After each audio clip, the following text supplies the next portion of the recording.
Oke, selamat pagi anak-anakku sekalian. Kembali kita bertemu untuk melanjutkan pembelajaran kita minggu yang lalu, yaitu mengenai ceramah. Sekarang kita akan melanjutkan pertemuan kita walaupun masih tetap dalam kondisi daring. Ibu harap anak-anakku semuanya tetap semangat, jangan pernah lemah, jangan pernah kendor semangatnya, tetapi tetaplah bersemangat untuk masa depan yang lebih baik. Kita akan melanjutkan pembelajaran kita, yaitu di ceramah bagian kedua. Sebelumnya kita akan membicarakan mengenai kompetensinya. Adapun yang menjadi kompetensi pengetahuan dari ceramah bagian kedua ini, yaitu menganalisis isi, struktur, dan kebahasaan dalam ceramah berkaitan dengan bidang pekerjaan. Yang kedua, mengonstruksi ceramah berkaitan dengan bidang pekerjaan dengan memerhatikan aspek kebahasaan dan menggunakan struktur yang tepat.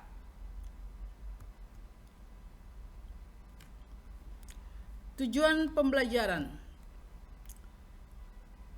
Adapun tujuan pembelajaran kita setelah mempelajari ceramah bagian kedua ini, maka diharapkan satu siswa mampu mengetahui dan menyusun bagian-bagian penting dari permasalahan yang aktual sebagai bahan untuk disajikan dalam ceramah. Yang kedua, siswa mampu mengonstruksi atau merancang dan menyusun teks ceramah yang berkaitan dengan bidang pekerjaan. Dan yang ketiga, siswa mampu mempresentasikan ceramah atau pidato di depan kelas dengan memerhatikan kaidah kebahasaan. Itulah yang menjadi tujuan dari pembelajaran kita tentang ceramah. Sekarang kita akan berbicara mengenai jenis-jenis ceramah. Ceramah itu ada dibagi atas dua bagian. Pertama, ceramah umum. Ceramah umum adalah ceramah yang berisi pesan yang bertujuan untuk memberikan sebuah nasihat atau petunjuk-petunjuk yang ditujukan kepada halayak ramai atau masyarakat luas. Dua, ceramah khusus. Ceramah khusus adalah ceramah yang berisi tentang hal-hal yang bertujuan untuk memberikan nasihat dan petunjuk kepada halayak tertentu yang sifatnya khusus, baik itu materinya maupun yang lainnya. Unsur-unsur ceramah. Ada 4 unsur ceramah. Pertama, ada penceramah atau yang disebut dengan orator. Yang kedua, pendengar atau disebut dengan audiens atau halayak ramai. Yang ketiga, materi ceramah. Yang keempat, metode ceramah, di mana metode ini terdiri atas 4. Pertama, yaitu metode impromptu.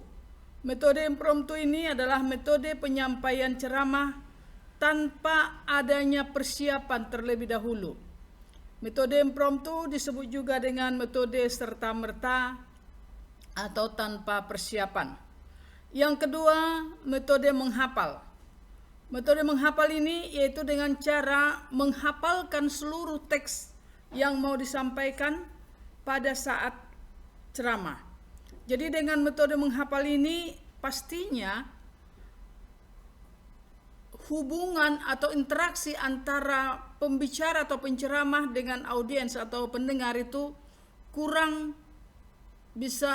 baik, karena penceramah terfokus pada hafalannya. Yang ketiga yaitu metode membaca teks. Metode membaca teks ini layaknya kita lihat sering di televisi, yaitu membacakan naskah pidato yang akan disampaikan.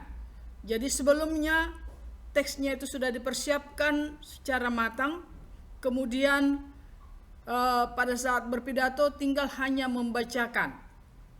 Dengan metode ini juga respon antara audiens dengan pembicara itu juga kurang baik, karena pembicara tentunya juga akan fokus atau akan memperhatikan bacaan yang mau disampaikan. Dan yang keempat atau terakhir yaitu metode ekstemporan. Metode inilah yang paling baik digunakan, atau metode ekstemporan ini disebut dengan metode outline atau menggunakan garis-garis besar. Jadi di dalam teksnya hanya ada garis-garis besarnya, baru penceramah akan mengembangkan sendiri uraian tentang ceramahnya sesuai dengan kondisi yang sedang dihadapi tanpa harus keluar dari kerangka yang telah disusun terlebih dahulu. Metode ekstemporan ini biasanya digunakan oleh orang-orang yang sudah biasa menjadi orator. Itulah empat metode berpidato atau berceramah. Sekarang kita akan masuk ke struktur teks ceramah. Struktur teks ceramah itu terdiri atas 3, yaitu 1, pendahuluan. Pendahuluan itu meliputi yaitu pembuka.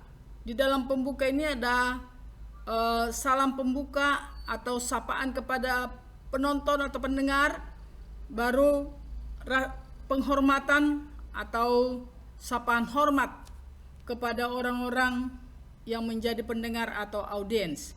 Yang kedua, pengantar. Itu masih termasuk bagian dari pendahuluan.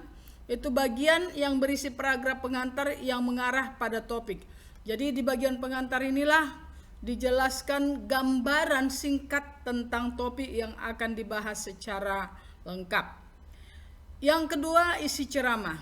Isi ceramah ini meliputi yaitu inti. Di dalam inti ini akan dijelaskan, akan dipaparkan secara mendetail, secara rinci, secara lengkap tentang isi materi ceramah yang disampaikan. Boleh dengan cara membuat ilustrasi, memberikan contoh, bahkan mungkin juga bisa dengan membuat lelucon-lelucon kecil untuk menggairahkan audiens. Dan yang ketiga yaitu penutup. Penutup ini merupakan simpulan dari uraian atau dari paparan yang telah diuraikan pada isi ceramah. Sekaligus juga di dalam penutup ini ucapan permintaan maaf, mana tahu ada kesalahan, salah ucap, atau ada hal-hal yang mungkin kurang berkenan bagi pendengar atau audiens. Jadi ada baiknya penceramah atau orator itu meminta maaf walaupun kesalahan itu tidak disengaja. Kaidah kebahasaan teks ceramah. Kaidah teks kebahasaan ceramah itu terdiri atas 6. 1. Menggunakan kalimat simpleks. Kalimat simpleks dan kalimat kompleks. Sebelumnya ini sudah pernah dibahas, kalimat simpleks itu adalah kalimat tunggal dan kalimat kompleks itu adalah kalimat majemuk. 2. Menggunakan kata kerja mental, kata kerja yang berhubungan dengan mental, berhubungan dengan karakter. Misalnya kata memprihatinkan, ya. Kehidupannya sangat memprihatinkan, misalnya mengagumkan dan lain sebagainya. Itu adalah kata kerja yang disebut dengan kata kerja mental. Yang ketiga, menggunakan kalimat yang bersifat deklaratif dan imperatif. Deklaratif itu adalah pemberitahuan, sedangkan imperatif itu yaitu kalimat perintah atau ajakan.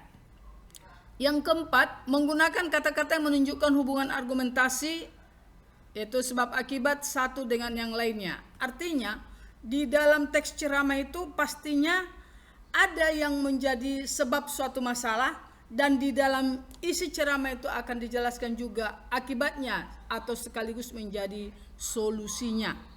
Yang kelima, menggunakan kata-kata teknis atau peristilahan yang berkenaan dengan topik yang dibahas oleh penceramah. Ya, ini kata-kata, atau kalau sebelum pelajaran berikutnya itu ada yang disebut dengan makna leksem, yaitu mengenai kosakatanya. Dan yang terakhir, keenam, menggunakan kata-kata sapaan orang kedua atau ketiga sesuai dengan bahasa adat setempat, santun serta sesuai dengan kondisi. Jadi diusahakan di dalam ceramah itu